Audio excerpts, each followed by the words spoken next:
أعوذ بالله من الشيطان الرجيم بسم الله الرحمن الرحيم الحمد لله رب العالمين رضيت بالله ربا وبالإسلام دينا وبمحمد صلى الله عليه وسلم نبيا اللهم صل على سيدنا محمد النبي الأمي وعلى آله وسلم تسلیما۔ دیکھتی آنکھوں سنتے کانوں، آپ کو فہیم صدیقی کا سلام پہنچے۔ اللہ رب العزت سے امید ہے کہ انشاءاللہ آپ لوگ سب خیریت سے ہوں گے۔ اپنے پچھلے پروگرام کا تسلسل برقرار رکھتے ہوئے ہم آگے بڑھتے ہیں۔ ہماری جادو سے متعلق بات ہو رہی تھی اور آپ لوگوں تک اس بات کو پہنچایا تھا کہ دو فرشتے ہاروت اور ماروت اس بات پر آمادہ ہوئے کہ وہ دنیا کی طرف آئیں اور لوگوں میں اصلاح کریں۔ ویسے تو تین فرشتے تھے، ایک نے معذرت کر لی اور ہاروت اور ماروت اس چیز پر راضی ہو گئے کہ وہ دنیا کی طرف آئیں اور لوگوں کو اللہ کا پیغام پہنچائیں، ان کو بھلائی کی طرف دعوت دیں۔ تو وہ اپنے ساتھ ایک آزمائش بھی لے کر آئے تھے، وہ تھی جادو کی آزمائش۔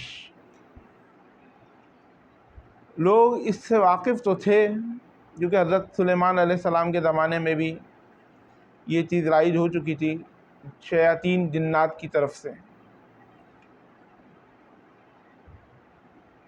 تو وہ لوگوں کو بتاتے تھے، جادو سکھانے سے پہلے ان کو بتاتے تھے۔ قرآن پاک میں اس کا ذکر ہے کہ یہ تمہارے لیے آزمائش ہے، اس کو نہ سیکھو، اور جو سیکھے گا وہ اس سے نقصان اٹھائے گا۔ لیکن ان میں سے بہت سے لوگ ایسے تھے جو نیک عمل تھے، وہ انہوں نے اس چیز کو سیکھنے سے انکار کیا، لیکن کچھ لوگ ایسے تھے جنہوں نے اس کو سیکھا۔ ہاروت کو اور ماروت کا قصہ ایک طویل قصہ ہے، اس کے بعد ان کے ساتھ کیا ہوا۔ مولانا رومی کی کتاب حکایت الرومی، اس کے اندر آپ کو یہ پورا واقعہ ملے گا انشاءاللہ۔ اور شمس تبریز جو ان کے استاد تھے، انہوں نے اس کے بارے میں پوری تفصیل سے بتایا ہے، اس کتاب کے اندر موجود ہے حکایت رومی میں، کہ وہ فرشتے آخر کار جب وہ اللہ پاک نے پردہ ہٹایا تھا، فرشتے دیکھ رہے تھے کہ دنیا میں انسان کتنے گناہوں میں ملوث ہیں، تو وہ اس چیز کو خیال کرتے ہوئے کہ ہم ان سب چیزوں سے بچ جائیں گے، اور اللہ نے بھی تنبیہ کی تھی ان چار گناہوں سے بچنا۔ لیکن جب وہ دنیا میں آئے تو یہاں پہ ایسے مگن ہو گئے یہاں کی رونقوں کے اندر۔ بادشاہ کے بیٹے کی طبیعت خراب ہونے کی وجہ سے جب انہوں نے اس میں آدم کے ذریعے ان کی بادشاہ کی بیٹی کا علاج کیا، ان کی بادشاہ کی بیٹی کی طبیعت خراب تھی اور ان کا علاج ہاروت اور ماروت نے اس میں آدم کی وجہ سے کیا۔ اس کی پوری تفصیل انشاءاللہ تعالی ایک الگ پروگرام رکھوں گا ہاروت اور ماروت پر، تو اس کے اندر آپ کو ساتھ پوری تفصیل اس کی بیان کروں گا۔ ابھی بھی وہ فرشتے اس دنیا میں موجود ہیں اور کسی کنویں کے اندر الٹے لٹکے ہوئے ہیں سزا کے طور پر، کیونکہ جب وہ ان گناہوں میں ملوث ہو گئے تھے، قتل کے اندر، زنا کے اندر، شراب نوشی کے اندر، ان چاروں گناہوں میں ملوث ہو گئے تھے، تو اللہ رب العزت سے انہوں نے درخواست کی تھی، یا اللہ پاک ہمیں آخرت کے بجائے دنیا میں سزا دے دے۔ تو اللہ پاک نے ان کو دنیا میں سزا دی اور وہ کسی کنویں کے اندر الٹے لٹکے ہوئے ہیں، اور قیامت تک وہ اسی پوزیشن میں، اسی حالت میں رہیں گے۔ بہرحال اس کے متعلق انشاءاللہ بعد میں بات کریں گے۔ تو یہ جادو کی کئی اقسام ہوتی ہیں۔ اس کے بعد حضرت موسیٰ علیہ السلام کے زمانے میں آپ نے دیکھا کہ فرعون نے حضرت موسیٰ علیہ السلام کے پاس جادو نہیں تھا، وہ ایک اللہ کا معجزہ تھا ان کے پاس، کہ ان کا عصا جو تھا وہ ایک اژدہے کی شکل اختیار کر لیتا تھا۔ تو جب فرعون نے اس چیز کو دیکھا، اس چیز کا مشاہدہ کیا، تو یہ سمجھا کہ یہ سراسر جادو ہے اور یہ نظر کا دھوکہ ہے، جادو ہے۔ تو اس پر اس نے فرعون کے مقابلے میں اس زمانے کے بڑے بڑے جادوگروں کو دعوت دی ایک میقات بڑے میدان میں، جنہوں نے اپنے جادو کے ذریعے اپنی رسیوں کو سانپوں میں تبدیل کر دیا۔ لیکن حضرت موسیٰ علیہ السلام کا عصا ایک اللہ کی طرف سے معجزہ تھا۔ جب حضرت موسیٰ علیہ السلام نے وہ عصا زمین پہ ڈالا تو وہ ایک اژدہے کی شکل اختیار کیا اور تمام رسیوں کو نگل گیا جو سانپ کی صورت اختیار کر چکی تھی۔ جادوگر تو اپنے فن میں ماہر تھے اور وہ اس چیز کو سمجھتے تھے کہ یہ جو حضرت موسیٰ علیہ السلام نے جو یہ عمل ہمارے سامنے پیش کیا ہے یہ جادو نہیں ہے۔ تو اس پر وہ ایمان لائے اور انہوں نے اسلام کو قبول کیا۔ جب حضرت موسیٰ علیہ السلام کے زمانے میں ہم بات کریں گے، حضرت موسیٰ علیہ السلام کی بات کریں گے، تو اب انشاءاللہ تعالیٰ یہ واقعہ تفصیل کے ساتھ آپ کے سامنے آئے گا۔ اچھا،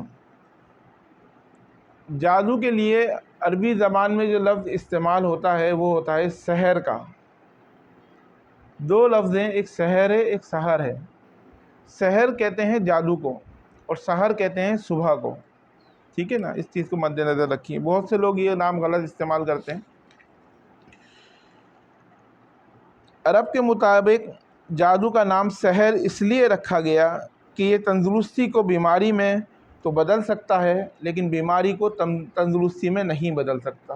ایک یہ وجہ بھی تھی کہ اس کا نام جو ہے سحر رکھا گیا تھا۔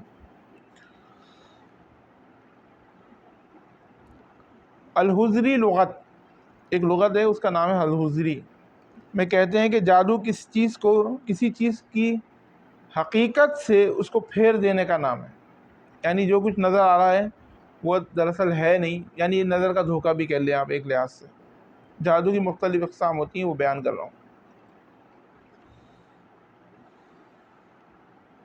اچھا، یہ وہ عمل ہے اس میں پہلے شیطان سے قربت حاصل کی جاتی ہے، ٹھیک ہے، اس کو خوش کیا جاتا ہے، پھر اس کی مدد حاصل کی جاتی ہے، اس کے چیلوں کی مدد حاصل کی جاتی ہے، ہمیشہ گندگی کی حالت میں رہا جاتا ہے۔ اور جو سفلی عمل ہے جس کے اندر ہم کہتے ہیں نا کالا جادو، بلیک میجک، اس کے اندر یہ چیز ہے کہ اس کے اندر تمام نجس کام کیے جاتے ہیں اور شیطان کو خوش کرنے کے لیے بغیر اللہ کا نام لیے ہوئے جانوروں کو ذبح کیا جاتا ہے، اس کے خون کو پیا جاتا ہے، ٹھیک ہے، اور مردار کا گوشت کھایا جاتا ہے اور اپنی غلاظت کو خود کھایا جاتا ہے۔ وہ شیطان کو اس عمل سے اتنا خوش کرتے ہیں کہ وہ اپنے چیلوں کے ذریعے اس کی مدد کرتا ہے اور اللہ کی طرف سے اس بندے کو ڈھیل دی جاتی ہے، اسی لیے وہ جہنمی قرار دیا گیا۔ جادو کرنے والا بھی اور کروانے والا بھی جہنمی قرار دیا گیا۔ یہ سفلی عمل جو کالا جادو کرتے ہیں اور جتنے بھی کام نقصان پہنچانے کے کرتے ہیں وہ شیاطین جنات ہوتے ہیں، جس کو شیطان ملعون حکم دیتا ہے کہ اس بندے کا ساتھ دو، اور وہ ان کو جہاں بھیجتا ہے وہ اس کے لیے وہ کام کرتے ہیں، کیونکہ وہ شیطان کو خوش کر رہا ہوتا ہے اپنے ان کاموں کی وجہ سے جو کہ اللہ کو ناراض کرنے والے ہوتے ہیں۔ یہ بات آپ سمجھ لیجئے، یہ بڑے پیمانے کا جادو جو سفلی کہتے ہیں نا، اس کے لیے استعمال ہوتا ہے۔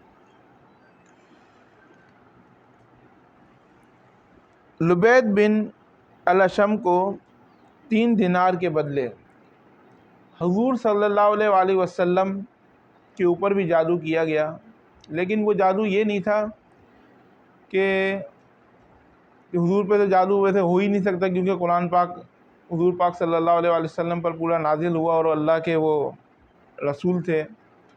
صرف اس لیے کہ عوام کو، لوگوں کو سمجھانے کے لیے، ان کی امت کو سمجھانے کے لیے کہ ایسا بھی تمہارے ساتھ ہو سکتا ہے، کیونکہ ہر کوئی قوی نہیں ہے، ہر کوئی اس سے بچ نہیں سکتا۔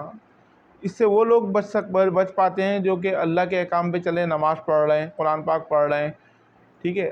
جہاں بھی انسان شیاطینی کاموں میں مبتلا ہو جاتا ہے وہاں پہ یہ چیز اثرات اس کے اوپر مرتب ہونا شروع ہو جاتے ہیں۔ اور ایک بات آپ کو بتاتا چلوں کہ ضروری نہیں ہے کہ جادو آپ کے اوپر کوئی کرے. جادو کرنے کے لیے کسی کا کرنا ضروری نہیں ہوتا، یہ خود بخود بھی ہو جاتا ہے. جب کافی عرصے تک آپ اللہ سے دور رہتے ہیں، نماز کا اہتمام نہیں کرتے، قرآن پاک نہیں پڑھتے، تو شیاطین قوتیں اس جگہ کو، اس گھر کو اپنا مسکن بنا لیتی ہیں. وہ ان کے لیے بہترین جگہ ہوتی ہے رہنے کے لیے. اس گھر کو اپنا مسکن بنانے کے بعد وہ لوگ جو وہاں رہ رہے ہوتے ہیں، جن کے اندر سے اللہ کا خوف ختم ہو جاتا ہے، گناہوں سے بچنا ختم کر دیتے ہیں، تو وہ ان کے دل کا مسکن ہو جاتا ہے. پھر تیسری بات آپ کے سامنے میں یہ بیان کروں کہ وہ شیاطین جنات اس کے جسم میں ایسے راستے بنا لیتے ہیں داخل ہونے کے، جس کے متعلق اس کو خود بھی علم نہیں ہوتا. حتیٰ کہ جو یہ آپ کے بال ہیں، بالوں کے جو مسام ہیں نا، یہ بھی ان کے لیے ایک راستہ ہوتا ہے. اور وہ تمام جگہیں جیسے ناک، کان، منہ، ان سب کی جگہوں کے ذریعے بھی وہ آپ کے جسم میں داخل ہوتے ہیں. اور اگر ایک دفعہ وہ آپ کے جسم میں داخل ہو جائیں کسی کے جسم میں، تو اور شیاطین کے لیے اور جنات کے لیے بہت آسانی پیدا فرما دیتے ہیں. تو یہ حدیث تو آپ نے سنی ہوگی کہ شیطان انسان کے دل پر بیٹھا ہوتا ہے، جس کا مفہوم بیان کر رہا ہوں، اور ہاتھی کی سونڈ کی طرح وہ اس کے اندر جو ہے نا انجیکٹ کر رہا ہوتا ہے، وسوسے سے انجیکٹ کر رہا ہوتا ہے.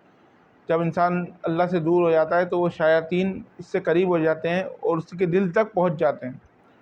اور شیطان جسم میں ایسے دوڑتا ہے جیسے خون دوڑتا ہے. ٹھیک ہے، جب یہ پوزیشن بندے کی ہو جائے گی تو یقیناً اس کے گھر میں بھی لڑائی جھگڑے ہوں گے، اس کی طبیعت بھی خراب رہے گی، چڑچڑاہٹ پن بھی ہوگا، روزگار پہ بھی اثر پڑے گا، کاروبار پہ بھی اثر پڑے گا، بہت سی ایسی چیزیں. پھر اس کا علاج کرنا پڑتا ہے. پھر حد سے زیادہ گزر جائے یہ چیز تو پھر بہت مشکل ہوتی ہے اس کے علاج میں، اور ٹائم بھی زیادہ لگتا ہے. بہرحال تو حضور پاک صلی اللہ علیہ وآلہ وسلم پر جو جادو کیا گیا،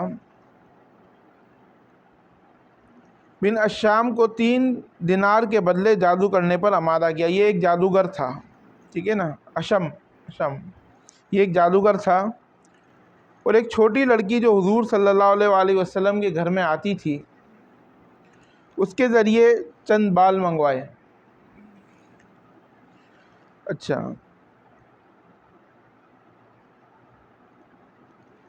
ان بالوں پر اور کھجور کے خوشوں پر، ٹھیک ہے، جیسے گٹھلیاں ہوتی ہیں نا، خوشوں پر جادو کر کے ایک کنویں میں رکھ دی. جب انہوں نے نکالا تو حضرت عائشہ رضی اللہ تعالی عنہا کو بتایا کہ کنویں کا پانی سرخ ہو چکا تھا اور کھجوروں کے خوشے ایسے ہو چکے تھے جیسے شیطان کا سر. اس طریقے سے کھجوروں کے خوشے ہو چکے تھے. جادو ایک حقیقت ہے لیکن کرنے والا کافر ہے. یہ بات یہ اسی کی وجہ سے اس کا کوئی فائدہ نہیں ہوتا کسی دوسرے پر، کوئی اس کے نقصانات ہی ہیں. کسی کو فائدہ پہنچانے کے لیے جادو نہیں کیا جاتا. ہمیشہ یاد رکھیں اس کو نقصان، کسی نہ کسی کو نقصان پہنچانے کے لیے ہی کیا جاتا ہے. امام راضی رحمۃ اللہ علیہ کے نزدیک جادو کی 8 اقسام ہیں. ٹھیک ہے نا. پہلے وہ لوگ جو 7 ستاروں کی پوجا کیا کرتے تھے اور یہ عقیدہ رکھتے تھے کہ یہی ستارے کائنات کے عبور کی تدبیر رکھتے ہیں.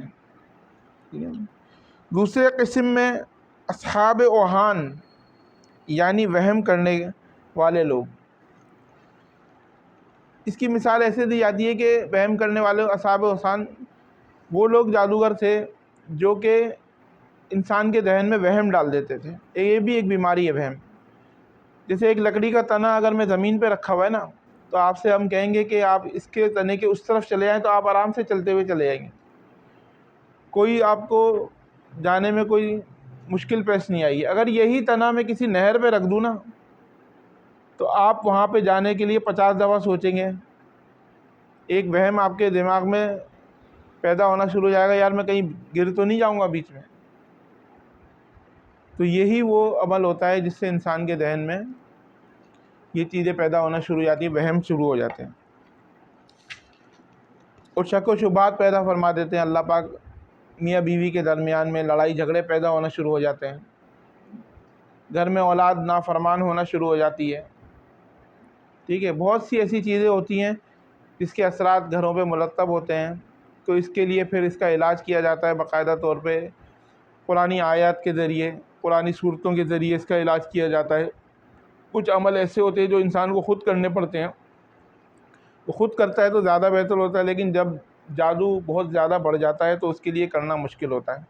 بعض اوقات عموماً لوگ یہ شکایت کرتے ہیں کہ ہم نماز پڑھتے ہیں، نماز پڑھنے کے لیے کھڑے ہوتے ہیں تو ہمارا دل نہیں لگتا، یعنی 5 ٹائم کی نماز نہیں پڑھ پاتے، کوئی 1 ٹائم کا پڑھ لے گا، کوئی 2 پڑھ لے گا، سارا دن موبائل میں لگے رہیں، کوئی مسئلہ نہیں ہوتا ان کے لیے، کوئی اور کاموں میں مسئلہ نہیں ہوتا۔ جہاں پہ عبادت کا تعلق آتا ہے، نماز کا تعلق آتا ہے، وہاں پہ ان کا دل گھبرانا شروع ہو جاتا ہے۔ اگر اپنے اوپر جبر کر کے قرآن پاک کھول بھی لیں گے تو ان کی توجہ اس پہ نہیں ہو پاتی، ٹھیک ہے، اور اس کو سمجھ کے پڑھنا ان کے لیے بہت مشکل ہوتا ہے، نماز کو پڑھنا بہت مشکل ہوتا ہے۔ یہ بھی اس کی ایک علامات میں سے ہیں۔ تو انشاءاللہ تعالیٰ آگے بھی جیسے موقع ملے گا اس پہ بات کریں گے، اور اس کے علاج پر بھی انشاءاللہ بات کریں گے۔ تو پچھلے پروگرام میں نے آپ سے 5 سوال کیے تھے،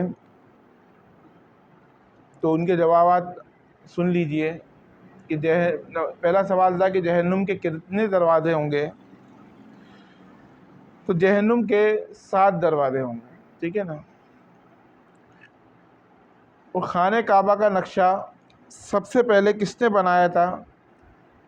وہ حضرت جبرائیل علیہ السلام نے خانہ کعبہ کا نقشہ سب سے پہلے بنایا تھا، اور حضرت ابراہیم علیہ السلام کے ساتھ مل کر خانہ کعبہ کی تعمیر میں حصہ بھی لیا تھا انہوں نے۔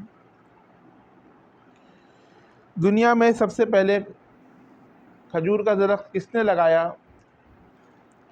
حضرت انوش علیہ السلام نے سب سے پہلے کھجور کا درخت لگایا تھا۔ حضرت نوح علیہ السلام کے کتنے بیٹے تھے؟ اس کا جواب یہ ہے کہ حضرت نوح علیہ السلام کے 4 بیٹے تھے۔ آپ نے نام سنا ہوگا کنال وغیرہ۔ آپ صلی اللہ علیہ وآلہ وسلم کو کس ساتھی کو آپ نے، حضور پاک صلی اللہ علیہ وآلہ وسلم نے اسد اللہ کا لقب دیا تھا؟ وہ تھے حضرت حمزہ بن مطلب۔ حضرت حمزہ بن مطلب رضی اللہ تعالیٰ عنہ کو آپ نے یہ لقب دیا تھا۔ اب انشاءاللہ تعالیٰ اگلے 5 سوال آپ کے سامنے رکھتا ہوں، ذرا غور سے سنیے گا۔